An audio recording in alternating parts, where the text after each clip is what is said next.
Hello and welcome to today's session on corporate risk management. I am Dr. Maruf Ahmed Mir, PhD in Financial Markets and MBA in Finance and Accounts from AMU Aligarh. And at present, I am associated with Asian Business School, Noida, as Associate Professor in the area of Finance and Accounts. So dear students, let's start with Introduction to Corporate Risk Management.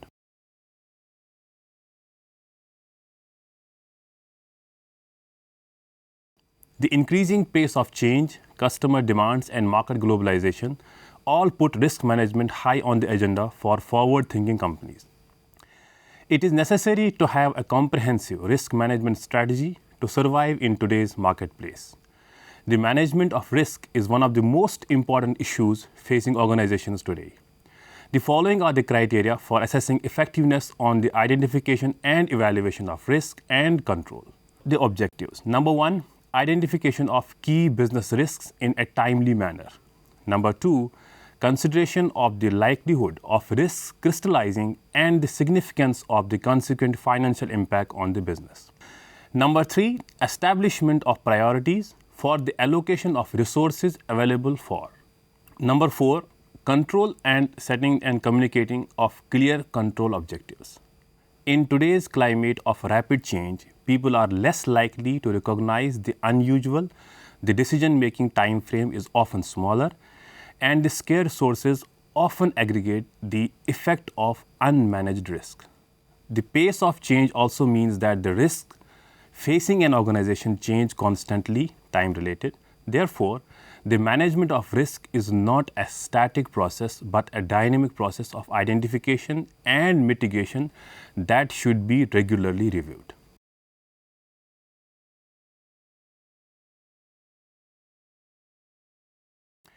Now, general definition of risk management. Students, the art of risk management is to identify risks specific to an organization and to respond to them in an appropriate way. Risk management is a formal process that enables the identification, assessment, planning, and management of risks. All levels of an organization need to be included in the management of risk in order for it to be effective. These levels are usually termed corporate policy setting, strategy, business, the lines of business, and the projects. Risk management needs to take into consideration the interaction of these levels and reflect the process that permit these levels to communicate and learn from each other. The aim of risk management is therefore threefold. It must be identify risk, undertake an objective analysis of risk specific to the organization, and respond to the risk in an appropriate and effective manner. Now, these stages include being able to assess the prevailing environment, both internal and external, and to assess how a change to that prevailing environment would impact on a project in hand or on a portfolio of projects.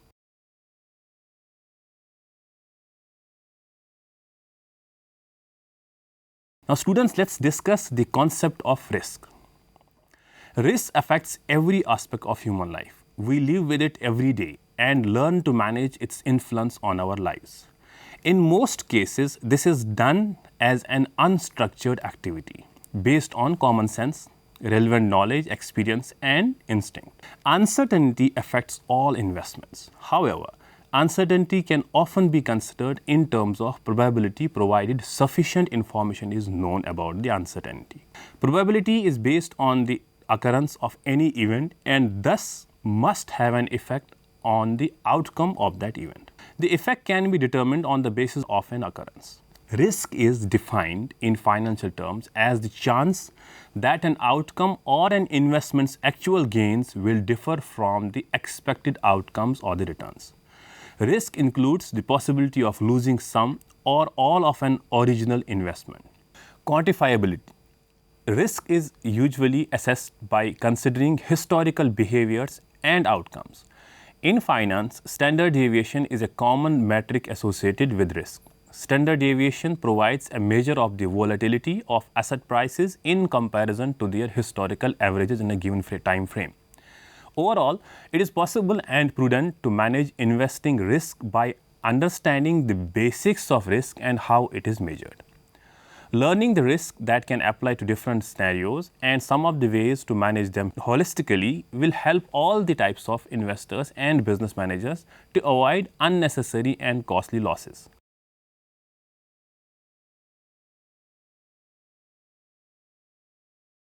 The basics of risk. Everyone is exposed to some type of risk every day, whether it is from driving, walking down the street, investing, capital planning, or something else. An investor's personality, lifestyle, and age are some of the top factors to consider for individual investment management and risk exposures. Each investor has a unique risk portfolio that determines their willingness and ability to withstand risk. In general, as investment risks rise, investors expect higher returns to compensate for taking those risks. A fundamental idea in finance is the relationship between risk and return. The greater the amount of risk an investor is willing to take, the greater is the potential returns. Risk can come in various ways and investors need to be compensated for taking additional risks. For example, a US Treasury bond is considered one of the safest investments and when compared to a corporate bond provides lower rate of return. A corporation is much more likely to go bankrupt than the US government because the default risk of investing in a corporate bond is higher. Investors are offered a higher rate of return. Individuals, financial advisors, and companies can all develop risk management strategies to help manage risks associated with their investment and business activities. Academically, there are several theories, metrics, and strategies that have been identified to measure, analyze, and manage risk. Some of these include standard deviation, beta, value at risk called as VAR, and the capital asset pricing model called as CAPM. Measuring and quantifying risk often allow investors, traders, and business managers to hedge some risk away by using various strategies which include diversification and derivative positions. While it is true that no investment is fully free of all possible risks, certain securities have so little practical risk that they are considered risk-free or riskless. Riskless securities often form a baseline for analyzing and measuring risk. These types of investments offer an expected rate of return with very little or no risk. Oftentimes, all types of investors will look to these securities for preserving emergency savings or for holding assets that need to be immediately accessible. Examples of riskless investments and securities include certificates of deposits called as CDs, government money market accounts, and US Treasury bills. The 30-day US Treasury bill is generally viewed as the baseline risk-free security for financial modeling. It is backed by the full faith and credit of the US government and given its relatively short maturity date has minimal interest rate exposure.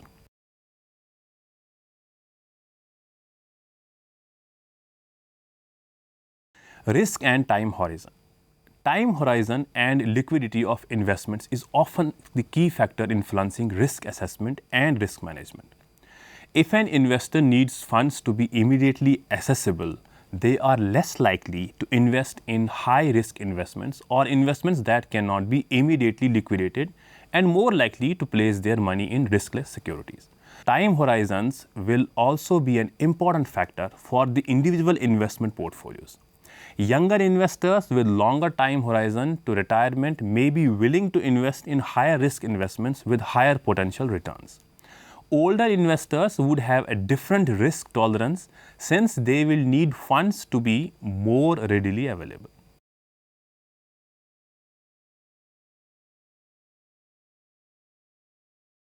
Types of financial risk. Every saving and investment action involves different risks and returns. In general, financial theories classify investment risks affecting asset values into two categories: the systematic risk and the unsystematic risk. Broadly speaking, investors are exposed to both systematic and unsystematic risks. Systematic risks are also known as the market risks and are risks that can affect an entire economic market overall or a large percentage of the total market. Market risk is the risk of losing investments due to factors such as political risks and macroeconomic risks that affect the performance of the overall market. Market risk cannot be easily mitigated through portfolio diversification. Other common types of systematic risk can include interest rate risk, inflation risk, currency risk, liquidity risk, country risk, and socio-political risk. Whereas unsystematic risk, also known as the specific risk or the idiosyncratic risk, is a category of risk that only affects an industry or a particular company. Unsystematic risk is the risk of losing an investment due to company or industry specific hazard.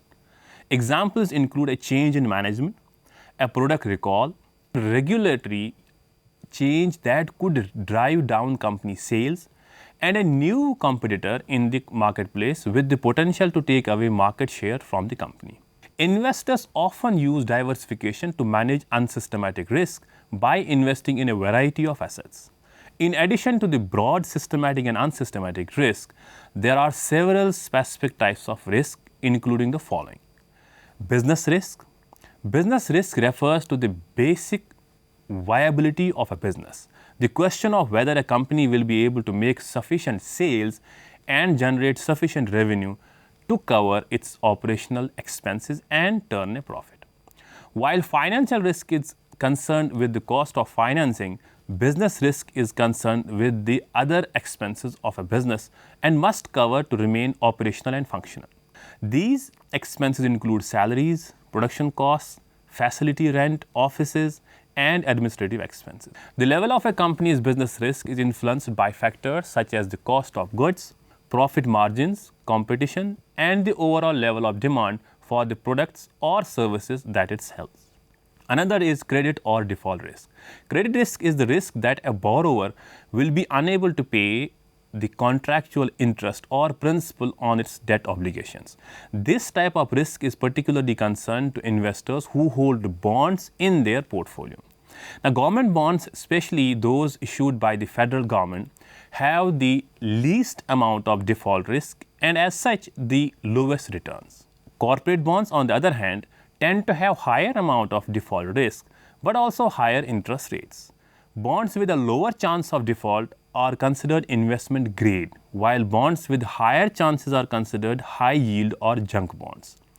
Investors can use bond rating agencies such as Standard & Poor's, Fitch, and Moody's to determine which bonds are investment grade and which are junk bonds. Another important aspect is country risk. Country risk refers to the risk that a country won't be able to honor its financial commitments. When a country defaults on its obligations, it can harm the performance of all other financial instruments in that country, as well as the other countries in its relationship with. Country risk applies to stocks, bonds, mutual funds, options, and futures that are issued within a particular country. Now, this type of risk is most often seen in emerging markets or countries that have a severe deficit. Foreign exchange risk. When investing in foreign countries, it is important to consider the fact that currency exchange rates can change the price of the assets as well. Foreign exchange risk or the exchange rate risk applies to all financial instruments that are in a currency other than your domestic currency. As an example, if you live in the US and invest in Canadian stock in Canadian dollars, even if the share value appreciates, you may lose money if the Canadian dollar depreciates in relation to the US dollar. Now we discuss interest rate risk. Interest rate risk is the risk that an investment value will change due to a change in the absolute level of interest rate. The spread between two rates in the shape of yield curve or any other interest rate relationship.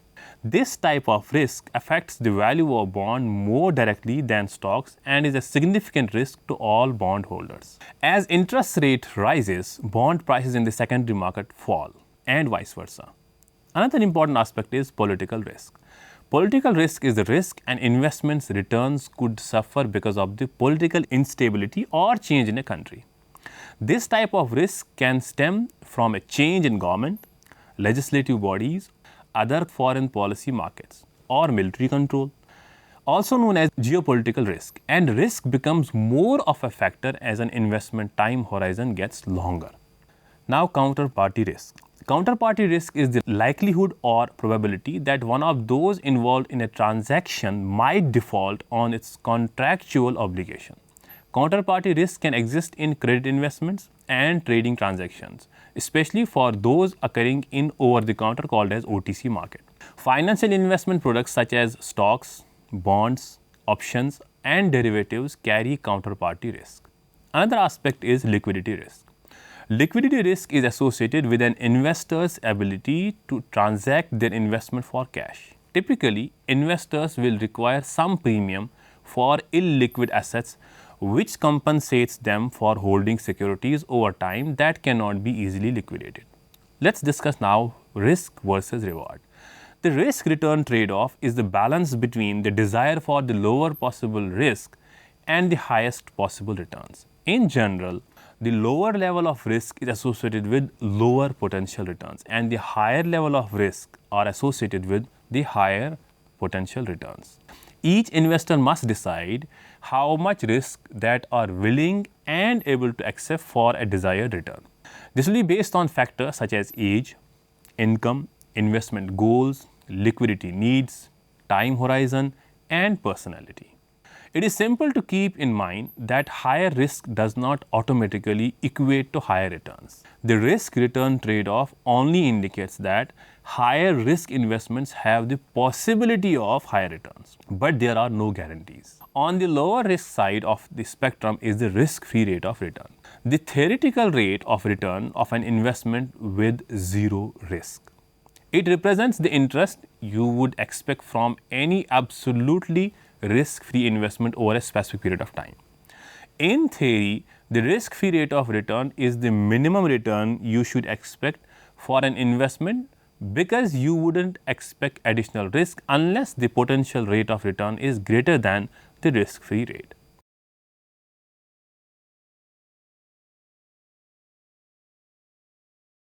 Another aspect is project risks.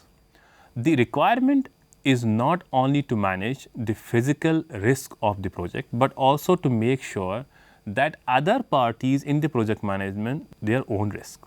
For example, the International Financial Corporation, called as IFC, division of the World Bank, has a project team which travel around the location in which the IFC has an interest and ensure not only that risks are controlled effectively, but that the responsibilities are allocated and the risk transferred by the contract or insurance as appropriate. In this example, the IFC would be similar to the corporate entity checking on its various projects undertaken by the SBUs. Risk and uncertainty are inherent to all projects, and investors in projects or commercial assets are exposed to risks throughout the life of the project. The risk exposure of an engineering product, for example, is proportional to the magnitude of both the existing and the proposed investment. Generally, the post-sanction period up to the completion of the construction is associated with rapid and intensive expenditure cash burn for the investors, usually under the conditions of uncertainty, and consequently, this stage of the process is particularly sensitive to risk. The subsequent operational phase is subject to risk associated with revenue generation and the operational costs. Hence, the two phases that are most susceptible to risk are the implementation stage, which is called pre-completion, relative to construction risk, and the second is the operational phase, the post-completion, relative to operational risk. The first few years of the operations having the highest degree of susceptibility.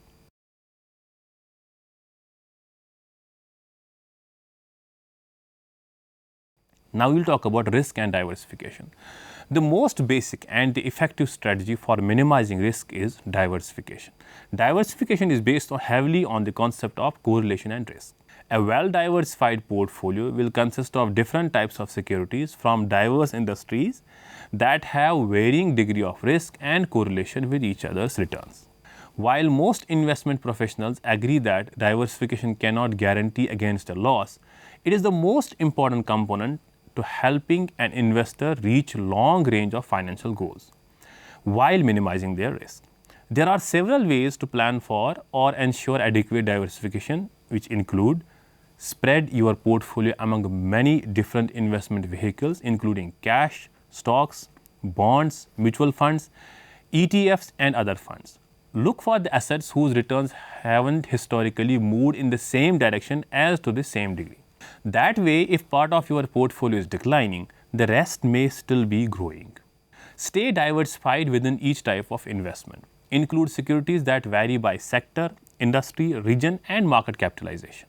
It is also a good idea to mix style too, such as growth, income, and value.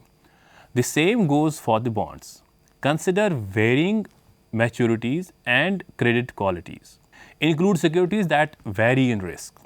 You are not restricted to picking only blue chip stocks. In fact, the opposite is true.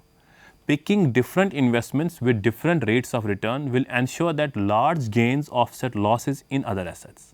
Keep in mind that portfolio diversification is not a one-time task. Investors and businesses perform regular checkups or rebalancing to make sure that their portfolio have a risk level that is consistent with their financial strategy and the goals. We all face risk every day, whether we are driving to work, investing, or managing a business. In financial world, risk refers to the chance that an investment actual returns will differ from what is expected. The possibility that an investment won't do well as you would like, or that you may end up losing money.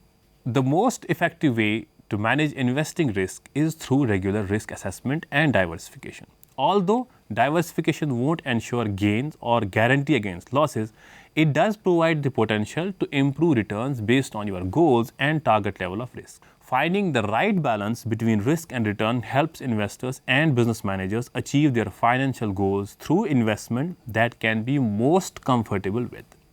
That is all for today. Hope you have understood. So we will meet in the next episode with a new topic. Till then, take care. Goodbye.